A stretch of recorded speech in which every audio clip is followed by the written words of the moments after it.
Okay, welcome to the final video about Cast Combat Day, a long-standing PvP fleet roam that happens every so often, put on by the Cast Combat Guild.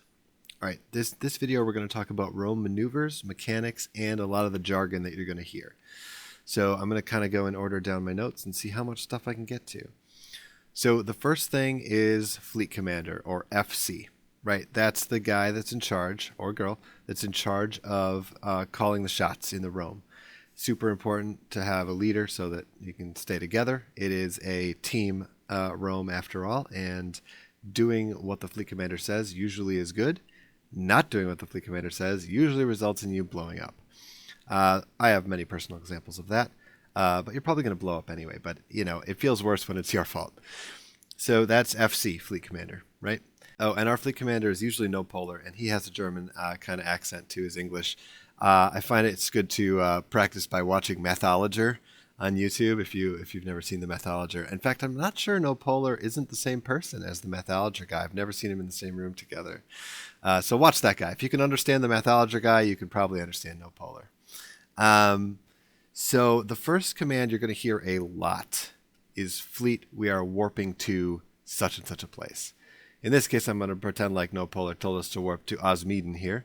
But most of the nullsec systems have just a letter name or a number name, right? So it's like PF346 or whatever. And mostly we're jumping through these. So warp to PF would mean to go here, right? No one wastes time saying PF-346. So in this case, I'm going to warp here because I don't really want to go into nullsec right now because I don't want to get blown up. So I'm going to warp to Osmeden. Now what that means is not jumping through this Stargate, but warping to it. So warp to within 0. If you jump through before the fleet commander tells you to jump through, you're going to end up on the other side of this Stargate all alone. So when he says warp to, you just warp to it. Don't jump through it, warp to it. And wait for the command to jump through. So we're going to go to Osmeden here. And we're going to warp to it. So here's what would happen, right? We'd wait here. Usually our scouts are ahead, making sure the solar systems we're going into are safe or really dangerous if that's where we want to be. In this case, I'm going to jump through into the Osmeden. So we're going to say jump, and I'm going to tell you what happens on the other side. So fleet commander would say jump, jump, jump, jump into Osmeden, jump, jump, jump, something like that. Then you'll hear that, and you'll go through. Now when we get on the other side, if you look up here, this is the, well, they call it jump cloak timer, but everyone that I know calls it a gate cloak. This lasts for a minute after you jump through a Stargate. During that minute, you are completely invisible, completely invulnerable. If you don't know what to do when you get to the other side of the gate, just sit there. This will expire after a while, but no one can see you on the overview. You're completely invisible, and so you can really startle some people by everyone coming out of your gate cloak at the same time. The best way to cancel this, that I've found, maybe you've got a better way, is to double click in space just to start moving a little bit. And that'll bring you out of the gate cloak. It'll cancel it, and then people will be able to see you again. Okay? So that's gate cloak. Sometimes you'll hear him ask us to hold our gate cloak, and that's what you do. Okay. So the other thing we have to talk about is there's a lot of fights that happen on gates. And sometimes gates are slippery. Look where I am. I'm way down here and the gate's way up here. Sometimes we will burn back to the gate. Now, I don't have a prop mod on my capsule. I should have gotten in a ship with like a micro warp drive in it, but I didn't. So what it means to burn is to put your propulsion module on, and that means to just move as fast as you can. Look at all these guys coming through. A couple triple Ashimus, damnations. Oh my gosh, what is happening here? This is great fun. Oh, I love all these Ashimus. Okay, that was pretty exciting. But if you say reapproach the gate, that means get your buns back to the gate because we need to either take it back through the other system or something is happening. So if you say burn to the gate or reapproach the gate, it means get to the gate as fast as you can. Now I'm approaching this gate in my capsule, which sometimes happens during PvP fleets because you get blown up. But that's what that means. The other thing you're going to find in nullsec is a lot of what are called bubbles. All right, there are certain ships.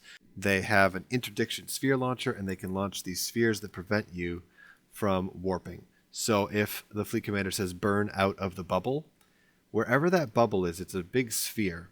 You double click and you just start moving out of it as fast as you can. Burn out means have your propulsion on, right? Like your micro warp drive, have it on. We need to get out of that bubble as fast as we can because we are going to warp somewhere. So that's what burn out of the bubble means. And you'll hear that quite a lot. Okay, so the other sort of moving around command that you hear a lot is make best speed. That means instead of warping to a Stargate, waiting there, waiting for someone to tell you to jump through, you just go. Make best speed into whatever system. So if I was going to make best speed into Mott, I'm not going to go there, that's low sec. Make best speed to Orville, I would just jump through. I'm not going to warp to the gate, sit around and wait. That means we're chasing something or we need to get out of somewhere quick. And make best speed, you just jump as fast as you can. Okay, so when a fight breaks out, there are a few commands that we're going to run into. One is the fleet commander is going to tell us primary targets, and usually they will be identified by their ship name and their character's name. Okay, so the capsule of Alelia is primary. I don't know why that would ever happen. Or the Ashimu of Alelia is primary. Or something like that. And your job in the fleet is then to lock that target up and do bad things to them. And sometimes the fleet commander will also call a secondary target in case maybe the primary gets blown up really, really fast and you don't know what to do for a split second. At least you have a second target that you can sort of take on. Or maybe you're too far away from the primary target or something like that, and you can start blapping on the secondary. The other thing that is going to happen is overheating. Sometimes the fleet commander will call for you to overheat, and overheating is just a matter of clicking one of these little buttons. You can overload your top rack, your mid rack, or your low rack, your slots. So if you overheat your guns, down here they're going to do a bunch more damage, and so overheating on targets can sometimes get them out of the way a lot quicker. And you got to remember to turn your overheating off when they're done, because you can burn your gear out by overheating it too much. You'll burn your guns out and then they won't do anything. Tackle is another thing, and a lot of first-time roamers might find themselves in a hero tackle ship, a YOLO ship, if you will. And when the fleet commander calls for you to tackle a target, you lock that target and you go tackle them. Tackling just means using your warp scrambler or warp disruptor on them so that they cannot warp off. We don't want them warping off because we want to blow them up. And if you want to throw a web on them too, that's fine. Okay. So try to tackle the targets the fleet commander tells you to if you're in a tackle ship, and that's what tackling is. Those are most of the terms that you're going to hear. There was one more, I'm trying to think of it. Oh, anchor up. All right. So let's talk about anchoring up really quick. A lot of times, no polar, the fleet commander will say anchor up on no polar, right? And what that means is you need to orbit no polar at a very close orbit, 500 meters or something like that. The best way to find people, especially no polar or important people like that, is to right click on them. I'm going to add somebody else because I don't think I can add myself. There's something called a watch list. Gravana, you're up. Right click, pilot, fleet, add to watch list. And now I always have access to Gravana. I can, hold left click and bring the radial menu up. I can right click and do stuff. And this is a really easy way to interact. If you add nobody else to your watch list, add the fleet commander at least to your watch list so you always have access to them. If they ask you to anchor up on them, right click radial menu orbit and set it close, 500 meters. And what anchoring does is makes a little death ball. And if that's the strategy for that particular fight, then you anchor up and that's it. So that is most of the maneuvers. There are a couple more things that you will pick up along the way, but I think those are the main points.